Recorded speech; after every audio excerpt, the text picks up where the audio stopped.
şagirdləri, bu günləri sizlərin təsvirlənməyən feillər məstər mövzusunun izahına baxırıq. Birinci sualda bizdən istəyir ki, ümumiyyətcə bilirsiniz ki, təsvirlənməyən formalar dedikdə məstər, feili sifət və feili bağlama nəzərdə tutulur. Və feili bağlama. Feili bağlama nəzərdə tutulur. Biz bilirik ki, təsvirlənən feillər zamana, şəxsə və kəmiyyətə görə dəyişə bilən feillərimizdir. Amma təsvirlənməyən feillərimiz isə zamana, şəxsə və kəmiyyətə görə dəyişə bilmir. İndi bizdən burada istəyir ki, dəyişmir. Baxın, mən oxuyub anladım. Mən anladım, sən anladın, biz anladıq, siz anladınız. Görürsünüz, müxtəlif şəxslər üzrə dəyişdi. Amma burada oxuyub sözləri şəxsə görə dəyişmədi. İndi biz irəlidə keçəcəksiniz feili bağlama. Baxın, oxuyub sözü əslində burada feili bağlamadır. İndi gəlin baxaq daha ətraflı sözlərə. Şəxsə görə dəyişən feillər təsvirlənən feillər adlanır. İndi bundan danışdıq. Yəni, məsələn, mən oxudum, sən oxudun, mən oxuyacam, sən oxuyacaqsan və s. Amma bəzi sözlərimizdə var ki, onlar şəxsə görə dəyişmir və bu feillərimiz də təsriflənməyən feillərimiz adlanır. Məstər ümumiyyətcə bu cür feillərimiz başqa nitq hissələrində, qrammatik xüsusiyyətlərinə malik olur. Hələ ki, məstər haqqında burada danışacağıq, dəyimirəm. Öyrənmək heç vaxt gec deyil. Baxın, nə heç vaxt gec deyil? İsmin sualına cavab verdi. Yetişmiş meyvələri dərdim. Hansı meyvələri dərdim? Yetişmiş. Burada sifətin sualına cavab verdi. Gedəndə dostu ilə qarşılaşdı. Nə zaman dostu ilə qarşılaşdı? Gedəndə. Yadınızda saxlayın uşaqlar. Təsvirlənməyən feillər çox zaman söz birləşmələri yarada bilir. Məsələn, qeyd edin. Nə zaman qeyd edin? Mətni dinləyərkən. Və yaxud da deyirəm ki, evə çatanda mənə xəbər edin. Nə zaman mənə xəbər edin? Evə çatanda mənə xəbər edin. İndi keçək suallarınıza. Deyir ki, təsvirlənməyən feillər artırın və suala cavab verin. Yaylağa gedən yol. Hansı yol? Gedən yol. Bura gedən qoya bilərik. Biz evə gedəndə, yox, biz evə qaydanda, nə zaman? Qaydanda. Burada olacaq qaydanda. Bir vacib məsələ haqqında sizinlə məsləhətləşmək istəyirəm. Nə etmək istəyirəm? Yəni, nə istəyirəm? Qalib gələn komandaya mükafat veriləcək. Hansı komandaya? Qalib gələn komanda. Biz danışdıq ki, bu tip sözlər təsvirlənməyən feillər adlanır. Amma təsvirlənməyən feillərin özü də 3 qrupa bölünür. Bura aiddir məstər, bura aiddir feili sifət və bura aiddir feili bağlama.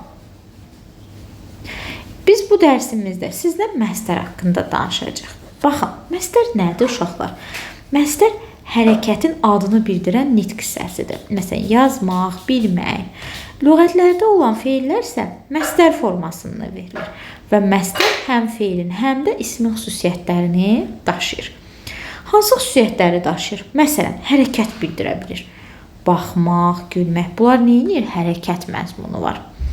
Təsdiq və inkarda ola bilir. Məsələn, bilmək, bilməmək, oxumaq, oxumamaq. Hallana bilir. Mənsubiyyətə görə dəyişə bilir. Məsələn, mənim oxumağım, sənin oxumağın. Üçüncü şəxs şəkilçisi qəbul edir. Oxumaqdır. Baxın, buradadır. Və qoşmalarla işlənə bilir. Biz irəlidə qoşmalarla daha ətraflı danışacağıq.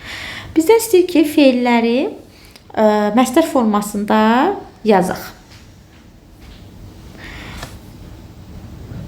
Bircə dəqiqə. Fərəhləndi. İndi bunu necə yazacaq? Yazacaq fərəhlənmək. Gözləyəcək. Yazaq gözləmək. Yaranmaq. Bağlayaram. Yazırıq bağlamaq. Bağlamaq. Toplamışıq. Toplaşmaq, toplamaq. İnanırsız, inanmaq. Yazarsan, yazmaq. Yəni, bu şəkildə yaza bilərsiniz. İndi bizdən istəyir ki, ismin müvafiq hallarında işlədib cümlədə tamamlayaq. Uzaq səmada ulduzlar parıldamağa başlayırdı. Açıq havada gəzməyin faydası çoxdur. Sevinç bağçadakı güllərə qulluq etməkdən zövq alırdı. Bu məsələ haqqında danışmağı özünə borc bilirdi. Belə cavab vermək də haqlı idi. Hazırlaşmağı çox vaxt tələb edəcək və ya hazırlaşmaq çox vaxt tələb edəcək də ola bilər. Çünki burada mənsubiyyət şəkilçisi artırmaq olar.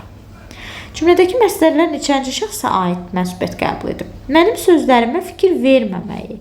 Baxın, fikir verməməyi neçənci şəxsə aiddir?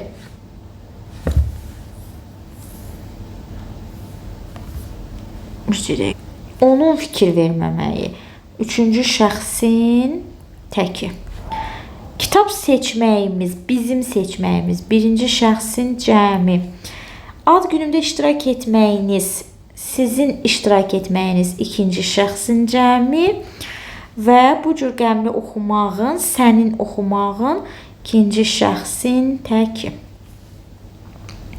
Gəldik növbəti suala. Hər gün dərsə gecikmək. Yox, indi bizə nə istəyir? Üçüncü şəxsin təkində işlətmək istəyir.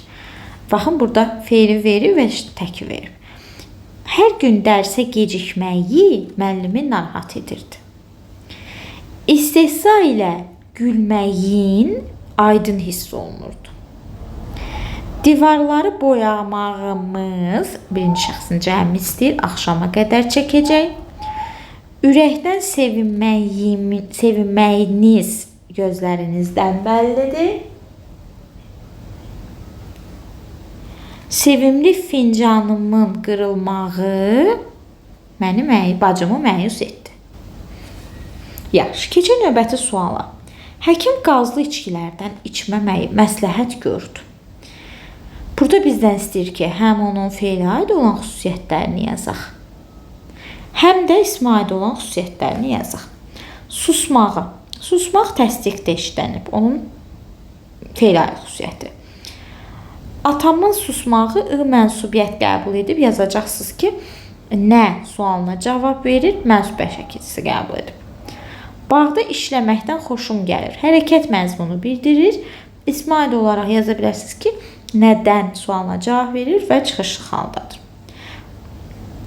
Bu şəkildə bu çalışmanı rahatlıqla işləyə bilərsiniz. Meyvə tərəvəz yeməməyi onun səhhətində problem yaratmışdır. Yaza bilərsiniz ki, inkarda işlənib. İsmə aid olaraq yaza bilərsiniz, nə sualına cavab verir və yaxud da nəyi sualına cavab verir. Eləcə də yaza bilərsiniz ki, mənsubiyyət şəkilçisi qəbul edib. Sabah istirahət etməyə vaxtımız çox olacaq. Yaza bilərsiniz, təsdiqdə işlənib, hərəkət məzmunu bildirir və yönlük hal şəkilçisi qəbul edib. Əsəri yazmaqda yerlik hal şəkilçisi qəbul edib, nə də sualına cavab verir. Buna yaza bilərsiniz. Ev çalışması isə ümumiyyətcə sadə bir çalışmadır. Ona görə bunun üstündə çox dayanmayacağım. Bir neçə cümləni izahını yazacağım. Gəzmək deyir ki, təsdiqdə olsun və təsirli halda olsun. Deyirəm ki, mən dünən həyətdə gəzməyi unutdum.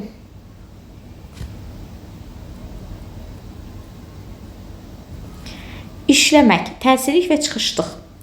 Təsdiq və çıxışda olsun, çıxışlıq halda olsun. Deyirəm ki, bacımın işləməkdən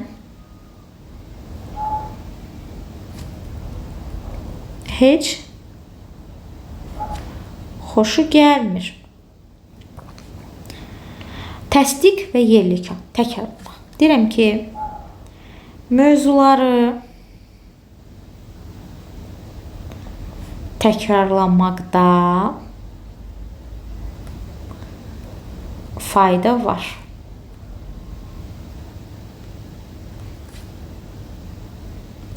Bu şəkildə yaza bilərsiniz. Deməli, biz nə öyrəndik? Öyrəndik ki, məstər müğmək şəkilçisi ilə düzəlir. hərəkətin adını bildirir, həm feilin, həm də ismin xüsusiyyətlərini daşıyır. Ümumiyyətcə, müəssər çox rahat bir mövzudur. Bundan sonraki mövzularımızda qrammatikada artıq olacaq feili sifət. Əslində o da çox sadə və bəsit mövzudur. Bunların hissə və yavaş-yavaş biz danışacağıq. Narahat olmayın. Belə, ümid edirəm ki, videonu bəyəndiniz. Rəylərinizi yazmağı, kanalıma abunə olub dəstək olmağı unutmayın. Növbəti videolarda görüşmək ümidi ilə sağ olun.